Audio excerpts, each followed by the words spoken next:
آپ نے ابھی تک ہمارا چینل سبسکرائب نہیں کیا تو ابھی سبسکرائب کریں اور بیل آئیکن کو کلک کر کے ہماری لیٹسٹ ویڈیوز کے بارے میں اپڈیٹ جانیں۔ پروفیسر غازی احمد انتقال فرما گئے، بڑی مشہور کتاب ہے ان کی من الظلمات الی النور۔ وہ اس میں لکھتے ہیں انہیں نبی علیہ السلام نے 10 سال کی عمر میں ہندو سے مسلمان کیا، باپ نے انتہائی تشدد کیا، حتیٰ کہ دریا سندھ کے اندر ان کو پھینک دیا گیا۔ وہ کہتے ہیں حضور صلی اللہ علیہ وسلم نے مجھے مسلمان کیا، کلمہ پڑھایا، میں نے ان کی زیارت کی ہے۔ کہنے لگے، پرنسپل تھے بوچھال کالج جیلم پہ، کہنے لگے میں ربوہ میں پیپر لینے آیا تعلیم الاسلام سکول کالج کے اندر، جب پیپر سے فارغ ہوا تو میں نے کہا مرزا ناصر سے بھی ملتے چلتے ہیں، اس وقت وہ خلیفہ تھا۔ کہنے لگے مرزا ناصر سے میں نے کارڈ بھیجا، نام پہچانتا تھا، اس نے جلدی بلا لیا۔ میں نے کہا مرزا ناصر، مجھے حضور صلی اللہ علیہ وسلم نے خود کلمہ پڑھا کے مسلمان کیا ہے، اگر مرزا آج کے دور کا نبی ہوتا تو مجھے وہ کلمہ پڑھاتا۔ کہا میرا وجود حضور کی ختم نبوت کی دلیل ہے کہ آج کا نبی بھی محمد ہے۔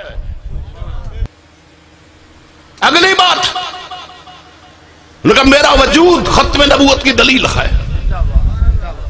دوسری بات کہتے میں نے پوچھا کہ مرزا قادیانی مسلکن کی سی، سوال سمجھ رہو، مرزا قادیانی مسلکن کی سی، کہنے لگا حنفی سی۔ میں کہا نبی بھی حنفی ہوں دینے، تو پہلی دفعہ سنیا کہ نبی بھی حنفی ہوں دینے، وہ تو امتی حنفی ہوں دینے۔ کہنا میں اس وقت بہت ڈسٹرب ہوں، بس میرا دماغ کام نہیں کر رہا، آپ پھر انشاءاللہ ملاقات ہو۔ اور مرزا بشیر کا مشہور واقعہ ہے، قادیان کے سکول میں پڑھتا تھا، مفتی محمد صادق نے اپنی کتاب میں لکھا، اس نے کہندا کہ ایک دن سکول دے وچ پرفارما آ گیا، انہوں فل کرنا سی، ماسٹر ایک ایک نوں بلائی جاندا سی، چھوٹے بچے سن نا، چلو بھی نام پتہ لکھاؤ، کہندا ایدی واری آئی، وہ پوچھا تیرا نام، کہندا بشیر الدین ولدیت، انہوں نے کہا مرزا قادیانی لعنت اللہ علیہ، کاردہ پتا انہوں نے کہا سی قادیان جی رہنے ہیں۔ آخری سوال سے درستہ، آخری سوال سی ابا جی کی کام کر دینے؟ بچہ سی نا، تھوڑی دیر ٹھہر کے کہنے لگا نبوت دا کاروبار کر دینے ہیں۔ اور یہ نبوت یہاں پر چلا گیا، یہ کتی کا بچہ، تم نے بھی پکڑے جانا ہے، میں نے بھی پکڑے جانا ہے، سب نے پکڑے جانا ہے۔ اور ٹنڈا کانا لنجا بدماش جس کو دن میں 100 دفعہ پیشاب آتا تھا، جو مرسی ہونے کے قابل نہیں تھا، وہ ہندوستان میں اپنی نبوت چلا گئے۔ اور کہاں تھے ہمارے اکابر؟